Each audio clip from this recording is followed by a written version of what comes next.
Hello दोस्तों, Hindi स्टोरिया channel आपका अभिनंदन करता है।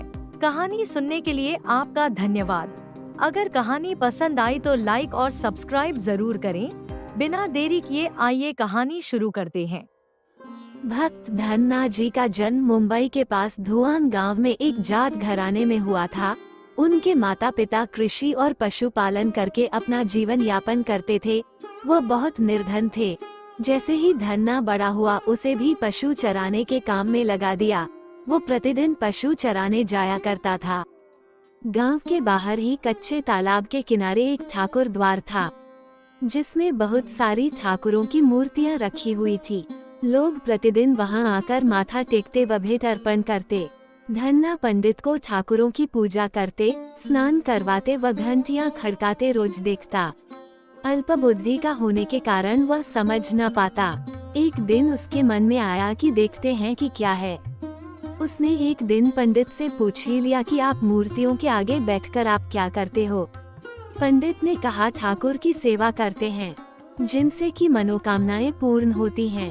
धन्ने ने कहा, ये ठाकुर मुझे भी दे दो। उससे छुटकारा पाने के लिए पंडित ने कपड़े में पत्थर लपेटकर दे दिया। घर जाकर धन्ने ने पत्थर को ठाकुर समझकर स्नान कराया और भोग लगाने के लिए कहने लगा। उसने ठाकुर के आगे बहुत मिन्नतें की। धन्ने ने कसम खाई कि यदि ठाकुर जी आप नहीं खाएंगे तो मैं भी भूखा ही रहूंगा। उसका ये प्रण देखकर प्रभु प्रकट हुए तथा रोटी खाई व लस्सी पी। इस प्रकार धन्ने ने अपने भोलेपन में पूजा करने और साफ मन से पत्थर में भी भगवान को पा लिया। जब धन्ने को लगन लगी उस समय उसके माता पिता बूढ़े हो चुके थे और अकेला नव युवक था। उसे ख्याल आया कि ठाकुर को पूजा से खुश करके यदि सब कुछ हासिल किया जा सकता है तो उसे अवश्य ही यह करना होगा, जिससे घर की गरीबी चली जाए तथा सुख आए। ऐसा सोचकर ही वो पंडित के पास गया। पंडित ने पहले ठाकुर देने से मना कर दिया कि वह ठाकुर की पूजा अकेले नहीं कर पाएगा। दूसरा, तुम अनपढ़ हो। तीसरा, ठाकुर जी मंदिर के बिना कहीं नहीं रहते और न ही प्रसन्न होते, इसलिए तुम जिद मत करो और खेतों को संभालो। ब्राह्मण का धर्म है पूजा पाठ करना, जाट का कार्य है अनाज पैदा करना। परंतु धन्ना टस से मज न हुआ। अपनी पिटाई के डर से पंडित ने जो सालीग्राम मंदिर में फालतू पड़ा था उठाकर धन्ने को दे दिया और पूजा पाठ की विधि भी बता दी। पूरी रात धन्ने को नींद न आई। वह पूरी रात सोचता रहा कि ठाकुर को कैसे प्रसन्न करेगा और उनसे क्या मांगेगा। सुबह उठकर अपने नहाने के बाद ठाकुर को स्नान कराया। भक्ति भाव से बैठकर लस्सी रिड़की व रोटी पकाई। उसने प्रार्थना की, हे प्रभु, भोग लगाओ। मुझ गरीब के पास रोटी, लस्सी और मक्खन ही है और कुछ नहीं। जब और चीजें दोगे तब आपके आगे रख दूंगा। वह बैठा ठाकुर जी को देखता रहा। अब पत्थर भोजन कैसे करे।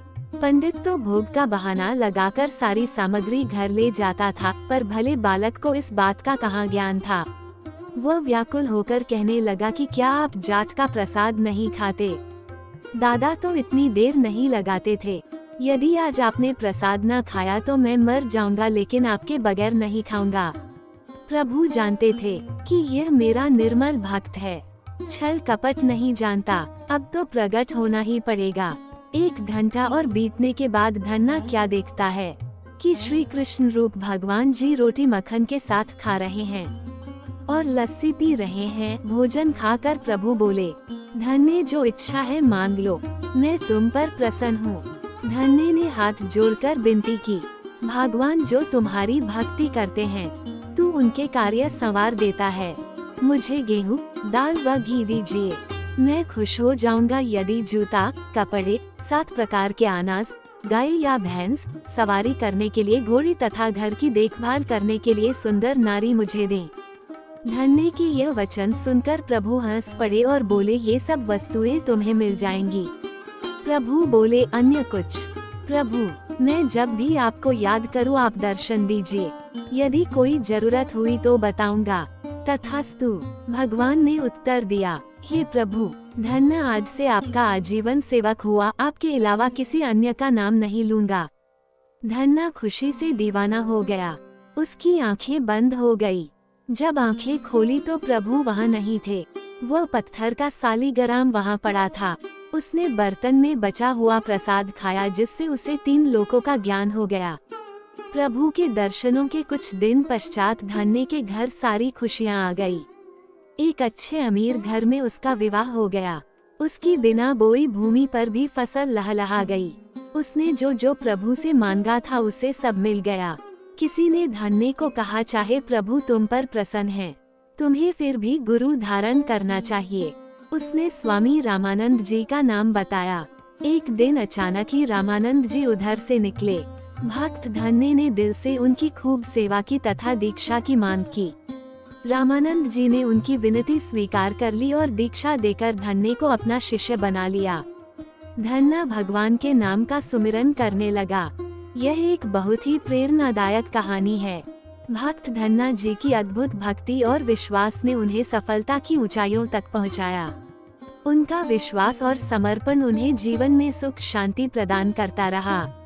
इस कहानी से हमें ये सीखने को मिलता है कि सच्ची भक्ति, श्रद्धा और समर्पण से हर मुश्किल को पार किया जा सकता है। भगवान के प्रति विश्वास में हमें सदैव आत्मविश्वास और सकारात्मकता बनाए रखने की प्रेरणा मिलती है।